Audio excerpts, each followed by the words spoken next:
Hey everyone, welcome to this short update on the ECU repair of my friend's LS400, which is the car you see on screen now.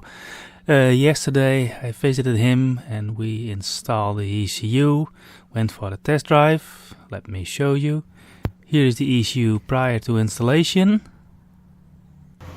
And here it is with the car running after nearly an hour driving, and it ran just fine. It ran, I would say, perfect. It has a relatively low idle, but it's doing well. Listen to the engine. It's a bit ticky. A water pump needs replacement, I discovered. But anyway, so far so good, and I'm very happy with the end result.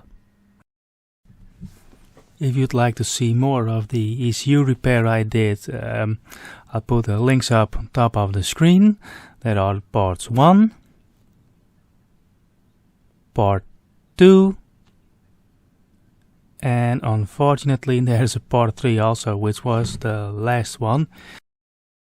We replaced the capacitors and we found a broken diode on the circuit board. We had to repair traces and soldering pads, which you can see in part 3. So I hope you liked following me along during this repair. It was quite eventful, I must say. Anyway, thanks for watching. Please give me a like, subscribe and put on notifications to keep updated on my own project LS400. Okay, bye now.